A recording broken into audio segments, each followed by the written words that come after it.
어, 여러분 명절에 하지 말아야 될 말들이 좀 있지 않습니까? 언제 결혼하냐? 아, 결혼하면 언제 낳냐? 둘째는 안 낳냐?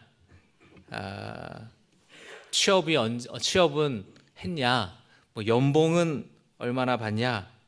여러분 이런 말들을 절대로 하지 마시기 바랍니다. 하려면은 여러분들 칭찬하고 또 위로하고 또 격려하는 말들을 꼭 하시기 바랍니다. 이거 맛있으니까 이거 더 먹으라고.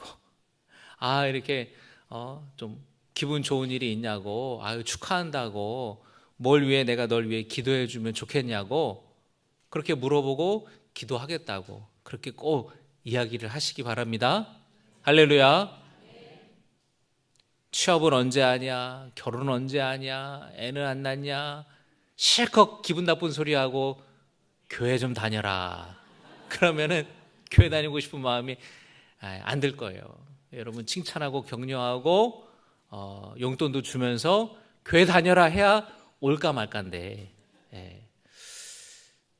여러분 명절 잘 다녀오시기 바랍니다. 또 우리 100일 성경 통독 기도회로 새벽 기도회를 보내고 있는데 많은 성도님들이 참 은혜 많이 받고 있다고 이야기를 많이 해주세요. 그래서 여러분들 우리 성경을 또 100일 동안 열심히 읽어서 또 꼭 일독 성공하는 우리 모두가 되기를 바랍니다. 명절 오가는 길에 뭐 하루 이틀 빠진 부분 있으면 그 가는 길에 좀 같이 좀 읽고 듣고 또 우리 자녀들과도 또 열심히 성경을 읽었으면 좋겠습니다. 그래서 제가 저희 딸에게도 새한글 성경으로 읽어봐라. 열심히 읽어서 일독하면은 아빠가 용돈 주겠다. 우리 그렇게 얘기를 했는데요. 우리 중고등부 학생들 또 유초등부 학생들 또 청년들도 또 이렇게 다 제가 부교육자들한테 통독표 나눠주고 같이 읽게 하라고 이야기를 했습니다.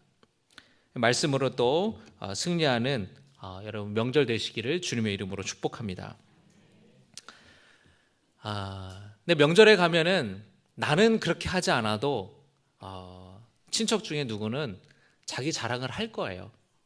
이번에 재테크를 해서 돈을 벌었다. 이번에 뭘 샀다. 땅을 샀다. 이러면서 얘기할 때에 여러분들 그 마음에 드는 시기하는 마음들을 좀 잘 다스렸으면 좋겠습니다. 사촌이 땅을 사면 배가 아프다라는 속담이 있지 않습니까? 아무리 가까운 사이여도 내가 가지지 못한 것을 다른 사람이 가졌을 때에 시기심이 들게 마련이에요. 여러분 그렇게 누가 자랑하면 배 아파하고 시기하기보다는 축하해 줄 수 있는 성도 되시기를 바랍니다. 그런데 여러분 이런 사실 이 시기심은요 우리의 보편적인 감정입니다. 누구나 그런 마음이 들 수 있는 거예요.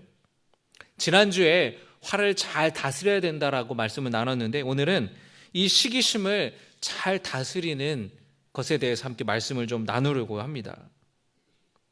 여러분 그런데 이런 시기심은 가까운 사이일 때 더 생기게 돼요. 대기업 회장이 땅 산 게 배가 아플까요? 사촌이 땅 산 게 배가 아플까요? 사촌이 땅 산 게 배가 아픈 거예요. 왜냐하면 나와 가까운 사이이기 때문에, 가깝기 때문에 시기심도 느끼고 질투심도 느끼는 겁니다. 경쟁자라는 뜻의 라이벌이라는 말 아시죠? 이 라이벌의 이 어원이 리버, 강과 관련이 되어 있습니다. 그래서 라틴어 리발리스라는 말에 어원을 두고 있는데 이 리발리스라는 말은 같은 강물을 마시는 사람들이라는 뜻이에요. 여러분 인류의 문명은 강을 중심으로 발달을 했습니다. 이 고대 세계에서 강, 또 시내는 사람들이 살아가는 데에 아주 중요했어요. 물을 구할 수 있었기 때문에 사람이나 가축들에게 중요했고 농사 짓는 데도 이 물이 아주 귀했죠. 그리고 강을 통해 배를 타고 사람들이 다녔던 이 교통수단이었었고 또 그 강을 타고 배를 타고 다니면서 물건들을 교역하고 무역하는 장사하는 일들을 또 이 강을 통해서 했습니다. 제가 최근에 책을 봤는데 이 애굽의 나일강에 대해서 좀 보게 되었는데 저는 그 전에 이 나일강이 이집트 안에서만 있는 그런 강인 줄 알았는데 이 나일강이 굉장히 길어요. 그래서 에티오피아에서부터 이 강이 이제 이어지는 겁니다. 근데 이 나일강이 특징이 굉장히 특징이 하나 있는데, 여러분, 강은 상류에서부터 하류를 흘러내리잖아요. 그러니까 배를 타고 상류에서부터 하류로 갈 때는 물살에 따라서 자연스럽게 이동할 수가 있습니다. 그런데 반대로 하류에서 상류로 갈 때는 물살을 거슬러야 되기 때문에 노를 져야 되는 거예요. 그런데 나일강은 하류에서 상류 방향으로 바람이 분대요. 그래서 노를 절 필요가 없고 돈만 피면은 아주 빠르게 상류로 올라갈 수가 있다고 합니다. 그러니까 상류에서 하류로, 하류에서 상류로 굉장히 빠르게 배를 타고 다닐 수가 있었기 때문에 교통이 발달이 됐고, 또 그 발달된 교통을 통해서 사람들이 굉장히 물건을 사고 파는 상업이 번창했다라는 겁니다. 이집트뿐만 아니라 이렇게 강이라는 것이 인류가 살아가는 데서 굉장히 중요했는데, 서로 강을 차지하기 위해서 사람들이 이 경쟁을 했던 것이죠. 그런데 특별히 가까운 지역에 사는 그 고대 세상에서의 어떤 부족들끼리의 경쟁심이 굉장히 치열했다라는 겁니다. 가까운 지역, 같은 지역 사이에서 훨씬 더 치열했다라는 거예요. 좀 쉽게 말씀을 드리면 여러분, 서울을 연고로 하는 프로야구 팀이 여러 개가 있는데 두산 베어스와 LG 트윈스가 라이벌이에요. 왜냐하면 서울이라는 같은 도시를 연고로 하기 때문에 다른 지역들보다 훨씬 더 라이벌 의식이 강한 거죠. 또 축구로 치면은 우리나라 국가대표 선수인 손흥민 선수가 있는 축구팀, 토트넘이라는 축구팀은 런던을 연고로 하고 있는데 같은 런던을 연고로 하고 있는 다른 팀과 라이벌 관계예요. 그래서 이 라이벌이라는 경쟁심, 시기심은 가까운 관계일수록 더 심하다라는 겁니다. 형제들끼리도 경쟁심이나 이런 시기심이 치열하죠. 그리고 가까운 사이일수록 심하기 때문에 사촌이 땅을 사면 배가 아픈 이유가 바로 그런 거예요. 내가 가지지 못하는 것을 다른 사람이 가지고 있을 느끼는 보편적인 감정입니다. 돈을 더 가지고 있다든지, 또는 능력이 더 많은 것 같다든지, 또는 외모가 나보다 뛰어난 것 같다든지, 또는 다른 사람들에게 인정을 받는다든지, 내가 가지지 못한 것을 다른 사람이 가진 것을 볼 때 느끼는 자연스러운 감정이에요. 나에게 없기 때문에 결핍을 느끼기도 합니다. 그런데 이런 감정이, 시기심이 자연스럽기 때문에 우리는 이 마음을 잘 다스릴 수 있어야 되는 겁니다. 건강하게 잘 다스리면은 나에게 동기부여가 되고 도전이 되어서 더 열심을 내게 하는 거예요. 그런데 잘 다스리지 못하면 열등감으로 이어지게 되기도 하고, 또 그 사람과의 관계가 깨어지기도 합니다. 다툼이 일어나게 되는 거예요. 그래서 오늘 야고보서 3장의 말씀에 보면은 시기와 함께 연결되어서 뒤어 나오는 게 바로 다툼이에요. 여러분, 오늘 3장 말씀을 보시기 바랍니다. 14절. 그러나 너희 마음속에 독한 시기와 다툼이 있으면 자랑하지 말라. 또 16절의 말씀, 시기와 다툼이 있는 곳에는 혼란과 모든 악한 일이 있음이라. 그래서 다른 사람을 시기하는 것 때문에 다투고 갈등이 일어날 수 있다라는 거예요.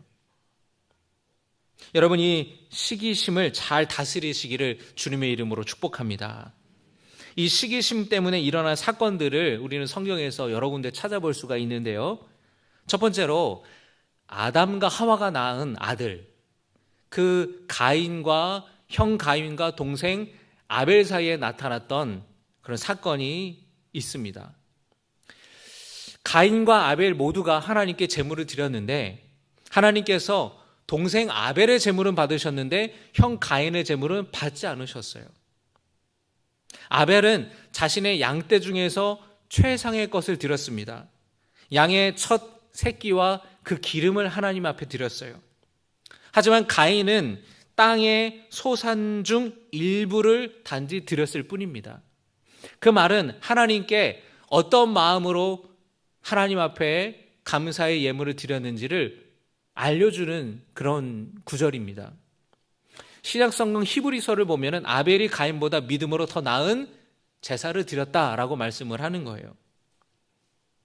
그런데 이 가인이 자기의 재물은 하나님 받지 않으시고 동생 아벨의 재물만 하나님이 받으시는 것을 보고 아벨을 시기하게 되었습니다.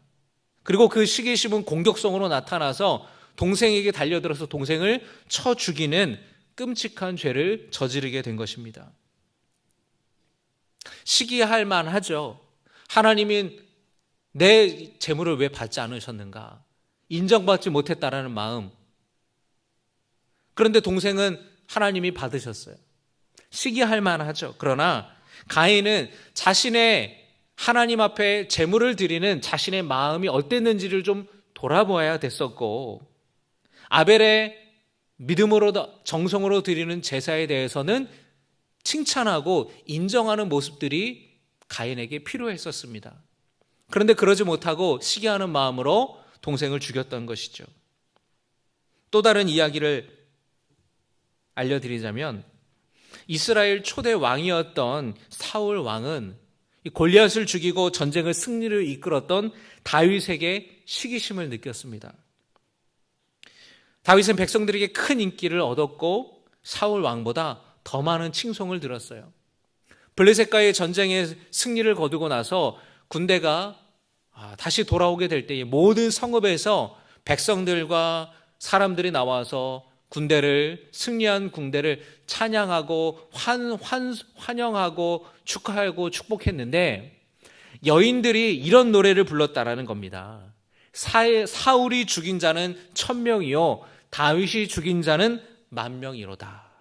사울은 1000이요 다윗은 10,000,000이로다. 그렇게 이야기를 했다라는 거예요. 이 말에 사울 왕의 기분이 확 상했어요.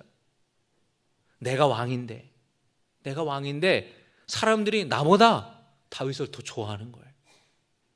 나보다 더 다윗이 뛰어나다고 그 공을 세웠던 것을 막 축하하고 사람들이 난리가 난 거예요. 나는 뒷전인 거예요.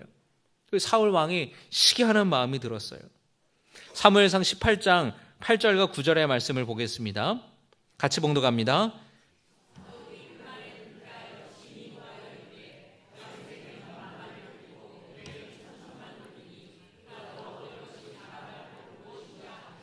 (9절입니다) 그날 후로 사울이 다윗을 주목하였더라.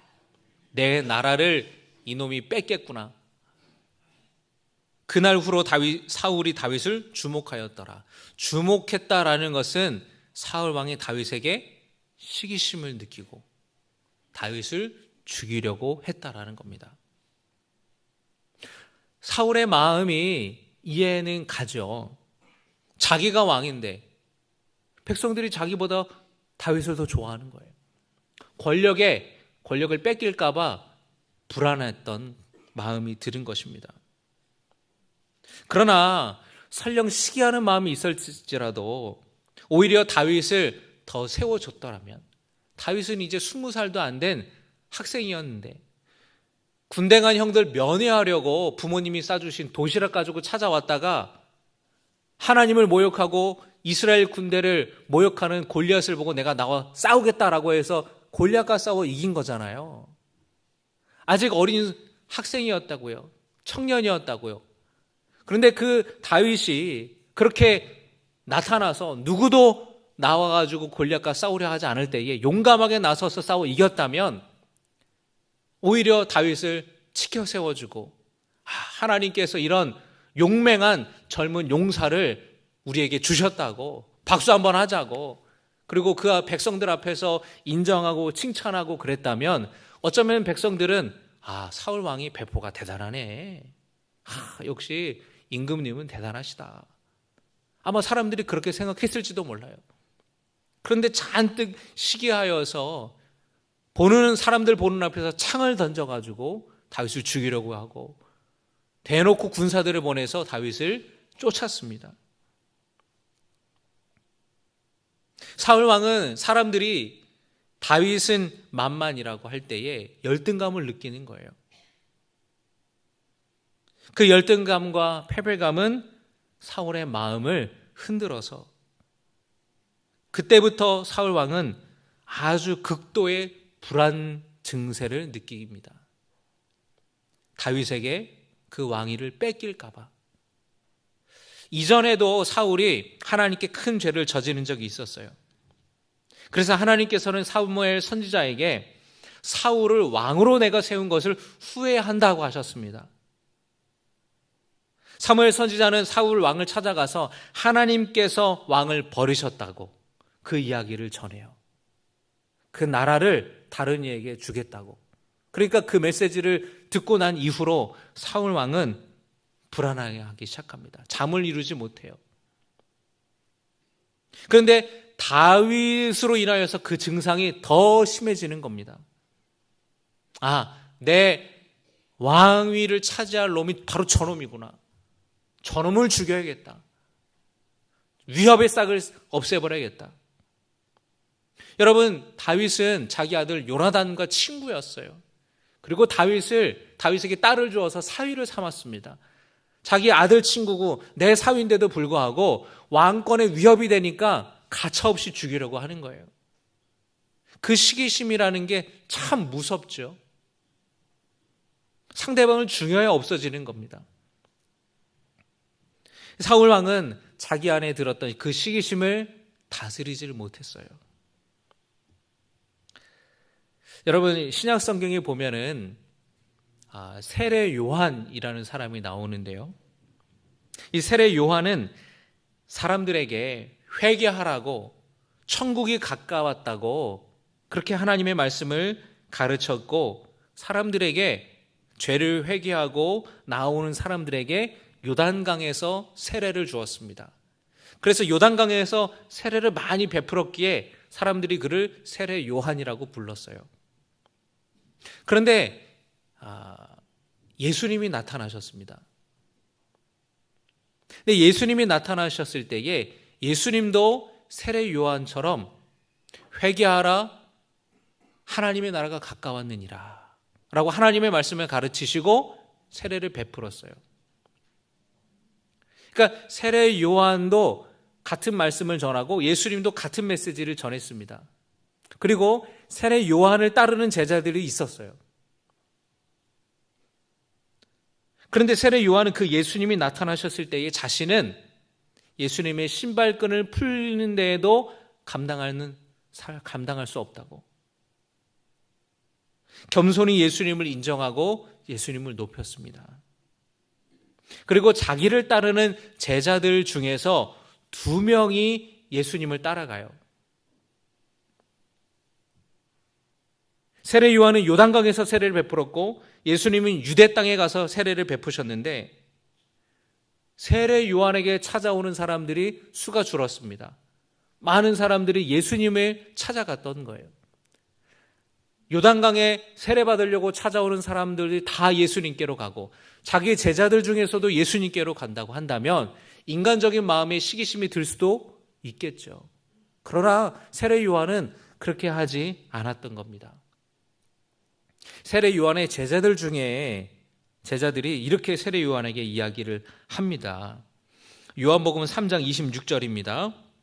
그들이 요한에게 가서 이르되 랍비여, 선생님과 함께 요단강 저편에 있던 이 곧 선생님이 증언하시던 이가 세례를 베풀매 사람이 다 그에게로 가더이다. 여러분, 시기심이 생길 만한 상황 아닙니까? 여러분이 예를 들면 신갈 오거리에 김밥집을 차렸는데 장사가 너무 잘 돼요. 근데 그 맞은편에 다른 사람이 김밥집을 또 차려가지고 손님들이 다 빠져나간다고 한다면 여러분 시기심이 생기겠어요? 안 생기겠어요? 안 생기면은 여러분 세례 요한과 같은 사람이고요. 생길만 하죠. 지금 세례 요한이 회개하라고 하나님 나라 가까웠다고 말씀을 전하며 사역을 할 때에 많은 사람들이 찾아왔어요. 그리고 세례도 받았어요. 그런데 예수님이 나타나셔서 동일한 말씀을 전하시면서 사람들이 다 예수님께로 가는 거예요. 그런데 세례 요한은 시기하지 않았어요. 왜냐하면 자기의 소명과 자기의 사역이 예수님을 준비하는 사역이라는 것을 알았기 때문에 그렇습니다. 그 제자들이 사람들이 다 예수님께로 갑니다 라고 얘기할 때에 세례 요한이 이렇게 이야기합니다. 3장 30절입니다. 요한복음 같이 봉독합니다. 그는 흥하여야 하겠고 나는 쇠하여야 하리라 하니라. 아멘. 그는 광야에 외치는 자의 소리였다라는 거예요. 광야에 외치는 자의 소리가 뭡니까? 주의 길을 예비하라. 주의 길을 준비하라. 그 길을 곧게 하라. 쉽게 말하면 자기의 역할은 주인공인 예수님이 오시기 전까지 바람잡이 하는 게 내 역할이라는 거예요. 주인공을 빛내주는 조연의 역할이 내게 주신 소명이라는 것을 세례요한은 분명히 알고 있었어요. 그렇기 때문에 전혀 예수님을 시기하지 않았고 오히려 보라 세상 죄를 지고 가는 어린 양이로다 라고 제자들에게 은근히 저분을 따라가라고 이야기를 하는 겁니다. 그때 따라간 제자들 2명 중에 한 명이 안드레였어요. 그리고 그 안드레가 자기 형제 베드로를 예수님께 인도한 겁니다. 그런데 세례 요한과 다르게 유대 종교 지도자들과 대제사장은 예수님을 시기했어요. 그리고 예수님을 죽이기까지 한 겁니다. 왜 시기했을까요? 유대 종교 지도자들, 대제사장들, 율법학자들, 바리새인들 이런 사람들을 백성들이 따르지 않았기 때문에. 근데 예수님은 저 시골의 나사렛 출신인데 목수의 아들인데 그 예수님에 대해서 말씀을 듣기 위해 사람들이 다 구름대같이 찾아가고 예수님의 말씀을 듣고 그리고 사람들이 말하는데 대제사장이나 율법학자들과 전혀 다른 영적인 권위가 있다고 예수님을 따르는 거예요. 예수님이 치유의 사역의 그 기적의 이야기가 소문이 온 유대 땅에 소문이 들려오니까 이 자신들이 가지지 못했던 그 영적인 권위, 자신들이 하지 못했던 그 하나님의 일들을 예수님이 하시니까 대제사장과 유대 종교 지도자들이 시기하게 됐던 거예요. 여러분, 그런 시기심이라는 것은 내가 가지지 못했던 것을 다른 사람이 가질 때 갖게 되는 것이고 잘 다스리지 못할 때에 다툼이 일어나고 죄로 이어지게 될 수 있다는 겁니다. 우리 마음에도 이런 시기심이 들 때가 있죠. 여러분, 신앙생활 하면서 목사님이 어느 성도님을 칭찬했다 한다면 그 옆에 있는 다른 성도는 시기심이 날 거예요. 목사님이 누구 집사님만 좋아하네, 누구 권사님만 사랑하네, 화가 날 수도 있고 시기심이 생길 수도 있어요. 목사님이 저 사람만 인정하네. 여러분, 마르다와 마리아의 집에 예수님이 들어가셔서 예수님이 이제 거하실 때에 언니 마르다가 부엌에서 열심히 식사 대접을 준비를 했습니다. 근데 동생 마리아는 언니를 돕지 않고 예수님 곁에서 예수님의 말씀을 듣는 거예요. 그러니까 이제 이 마리아가 화가 나가지고 마르다한테 이제 얘기를 하려고 그러는데 제 생각에는 마리아가 언니 말을 잘 안 들었던 것 같아요. 그러니까 마르다가 뭐라고 이야기해요? 마리아한테 직접 얘기하지 않아요. 누구한테 얘기해요? 예수님한테. 왜? 직접 말해봐야 소용이 없으니까 예수님한테 얘기하는 거예요. 예수님, 마리아한테 지금 저 혼자 일하게 하지 말게 해달라고, 마리아 보고 좀 저를 좀 도와달라고, 도우라고 좀 얘기 좀 해주세요. 그렇게 예수님께 말하니까 예수님이 뭐라고 말씀하십니까?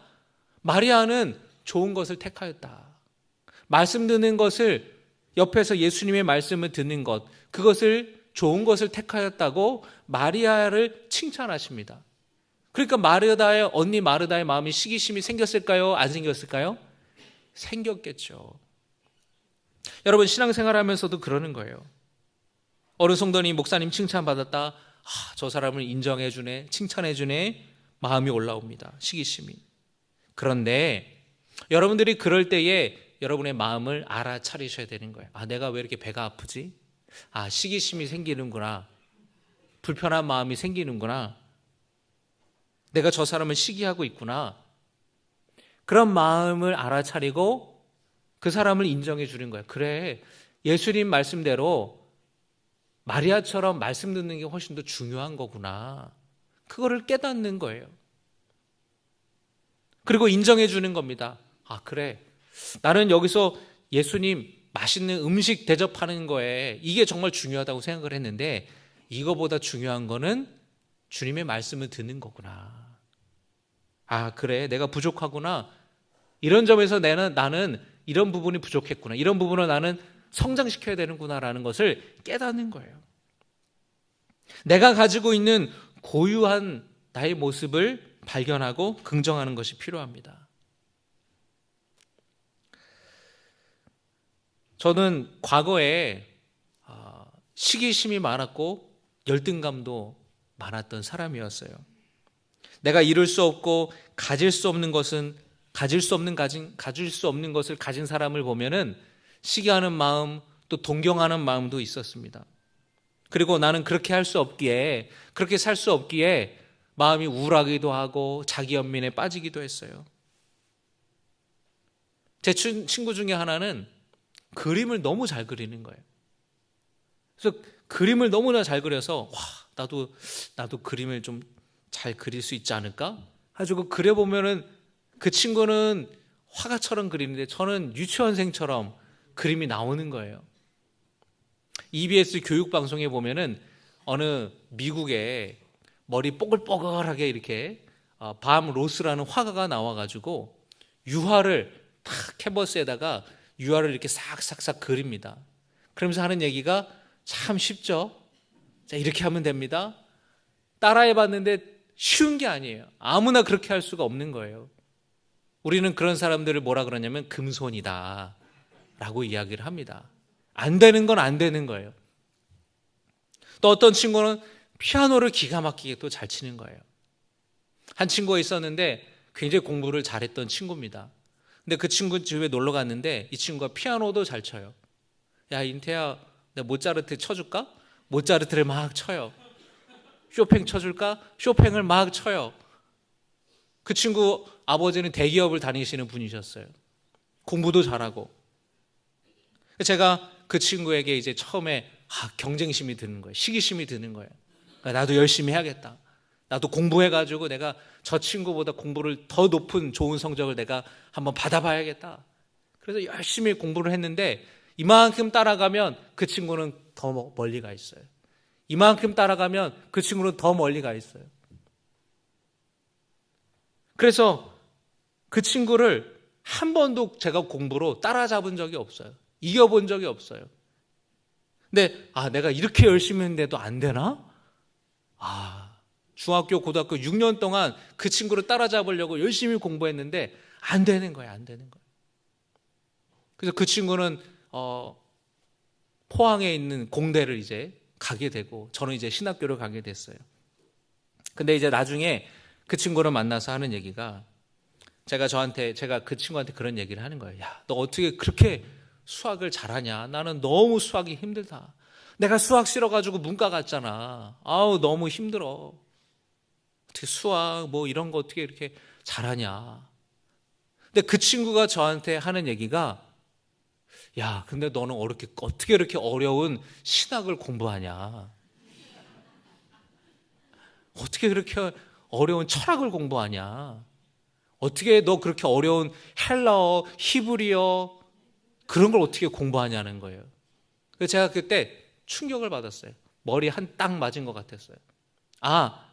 나는 지금까지 내가 가지지 못한 것들을 바라보면서 동경하고 시기하고 부러워했는데 사실은 내가 가진 고유한 것이 있구나. 하나님이 내게 주신 달란트, 하나님이 내게 주신 은사, 내가 가진 고유한 것들이 있는데 나는 왜 이것들을 깨닫지 못했을까? 하나님이 그것을 깨닫는 지혜를 주시더라고요.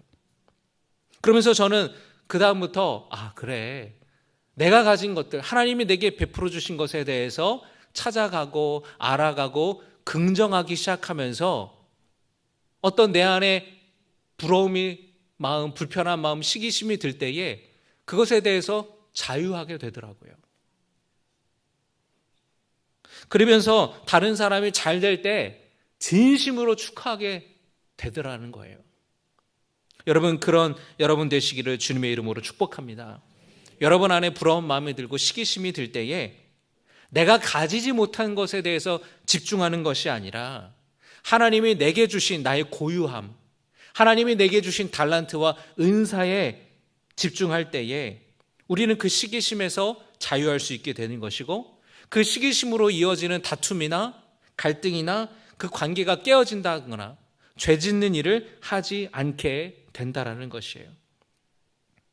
그런데 여러분, 살아가면서 나 혼자서 내 마음 스스로 그렇게 나를 긍정하고 하나님이 내게 주신 고유함을 발견한다라는 게 쉬운 것은 아니고, 또 잠깐 그렇게 할지라도 또 부럽고 시기하는 마음이 들기 마련입니다.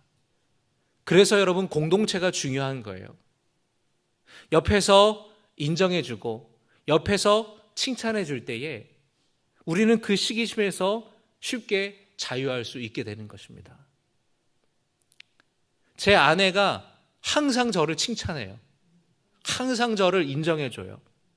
그러니까 제 스스로도 내가 부족한 걸 알지만 아내가 그렇게 칭찬해주고 그렇게 인정해주고 하니까 내가 진짜 대단한 사람이 된 것 같아요.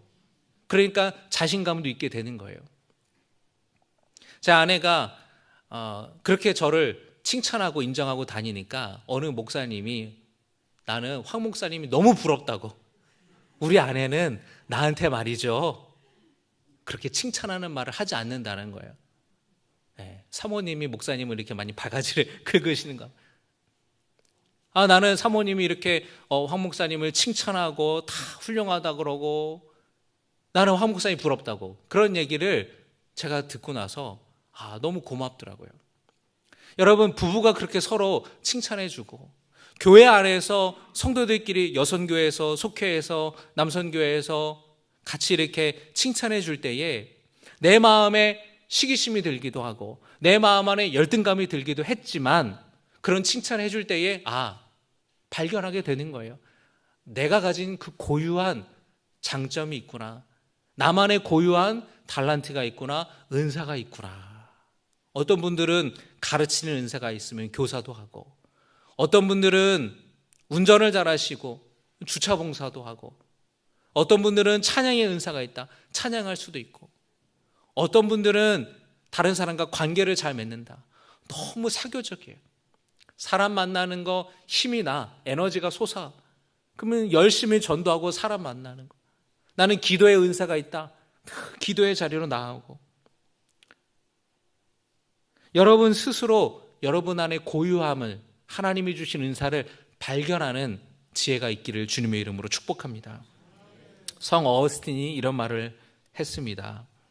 인간은 높은 산과 바다의 거대한 파도와 굽이치는 강물과 광활한 태양과 무수히 반짝이는 별들을 보고 경탄하면서 정작 가장 경탄해야 할 자기 자신의 존재에 대해서는 경탄하지 않는다. 여러분은 하나님이 지으신 이 세상의 유일한 단 하나뿐인 존재라는 것을 잊지 마시기를 바랍니다. 하나님은 여러분을 향해 선한 계획을 갖고 계세요. 내가 모든 것을 다 가질 수 없지만 하나님이 여러분에게 허락하신 것을 발견하시고 여러분 안에 있는 고유성을 발견하시기 바랍니다. 그리고 내가 가지지 못한 것을 다른 사람이 가졌을 때에 그 사람을 인정하고 그 사람을 칭찬하고 높일 수 있는 그런 관용의 마음도 여러분에게 있기를 주님의 이름으로 축복합니다. 시기심 때문에 여러분의 행복을 망치지 마세요. 여러분을 사랑하고 여러분을 긍정하시기를 바랍니다.